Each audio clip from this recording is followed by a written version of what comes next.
안녕하세요. 큰맘 먹고 한 우리 집 리모델링이 어느 날 갑자기 끔찍한 법정 싸움으로 번진다면 상상만 해도 정말 아찔하죠? 오늘은 바로 이 문제, 발코니 확장 공사 후에 생긴 누수 때문에 벌어진 실제 법정 다툼을 아주 쉽고 재밌게 파헤쳐 보겠습니다. 정말 꿈에 그리던 리모델링이 싹 끝났어요. 탁 트인 거실을 보면서 이제 진짜 우리 집이구나 하고 있는데 갑자기 아랫집에서 전화가 옵니다. 여러분이라면 어떠실 것 같으세요? 네, 바로 이 막막한 상황이 오늘 이야기의 출발점입니다. 네, 바로 이런 전화 한 통. 정말 평화롭던 일상이 순식간에 악몽이 되는 순간이죠. 대체 어디서부터 잘못된 걸까요? 누구 책임일까요? 자, 그럼 오늘의 주인공을 한번 만나볼까요? 서울의 한 아파트에 새로 입주한 김철수 씨 가명입니다. 김 씨는 입주 전에 더 넓고 쾌적한 공간에서 가족들과 지내고 싶다는 꿈을 안고 아주 큰 결심을 하게 됩니다. 맞습니다. 바로 발코니 확장이었죠.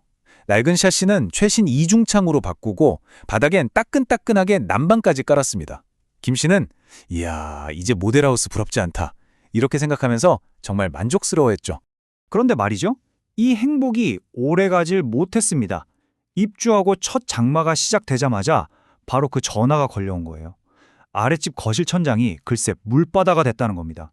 원인을 찾아보니까 바로 김 씨네 집 발코니 쪽 외벽이랑 창틀 사이에서 빗물이 줄줄 새고 있었던 거죠. 꿈이 악몽이 되는 순간이었습니다.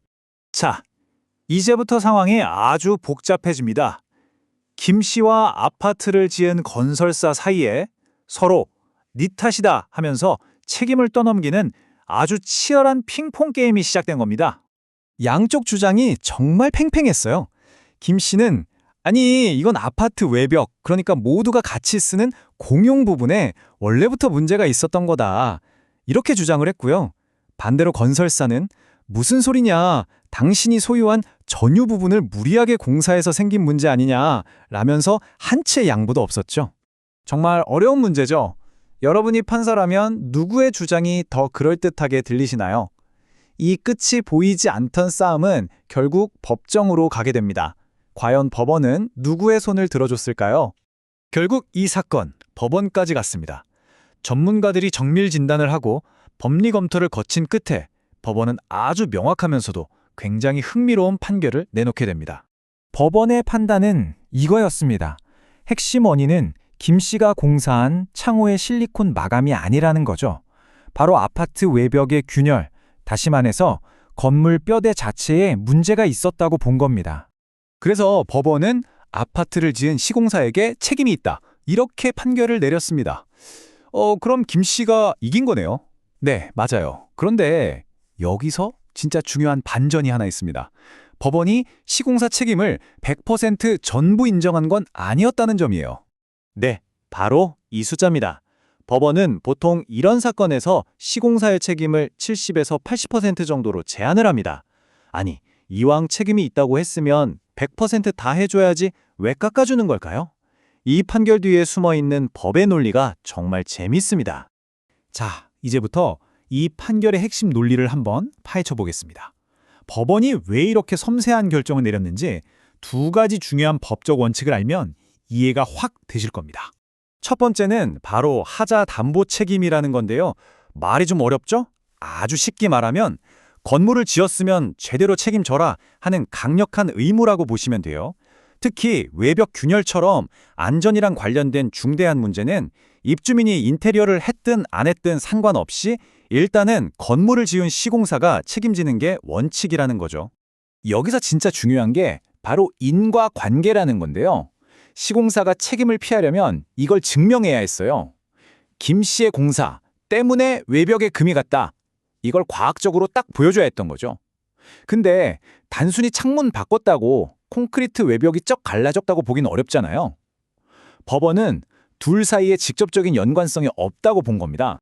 근데 왜 책임이 100%가 아니었냐고요? 바로 이 오래된 속담 속에 그 힌트가 있습니다.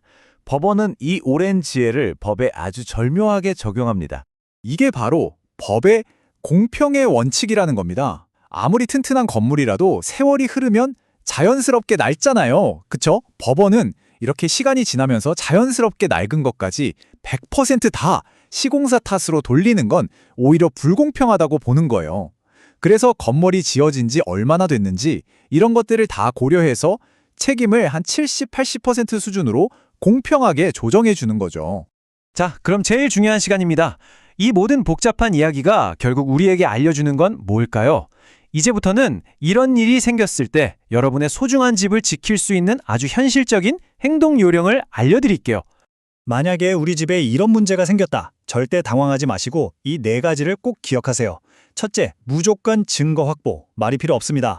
사진, 동영상으로 모든 상황을 꼼꼼하게 남겨두는 게 가장 중요합니다. 둘째, 전문가 진단. 정확한 원인이 뭔지 전문가 소견서를 받아두면 이게 나중에 가장 강력한 무기가 됩니다. 셋째, 기간 확인. 하자보수를 요구할 수 있는 권리에도 유효기간이 있다는 거, 이거 절대 잊으시면 안 돼요. 마지막으로 계약서 검토. 모든 계약서는 꼼꼼히 챙겨두는 습관이 결국 나를 지켜줍니다. 결국 오늘 사례가 우리에게 주는 가장 큰 교훈은 바로 이거라고 할 수 있겠습니다. 문제가 터졌을 때 감정적으로 대응하기보다는 차분하게 증거를 모으고 신속하게 전문가의 도움을 받는 것. 이게 바로 내 집을 지키는 가장 현명한 방법입니다. 오늘 이야기가 여러분께 조금이나마 도움이 되었으면 좋겠습니다. 혹시 모르니까 지금 바로 서랍 속에 잠자고 있는 우리 집 계약서 한번 꺼내서 확인해 보시는 건 어떨까요? 예방이 최선의 방어책이 될 수 있으니까요.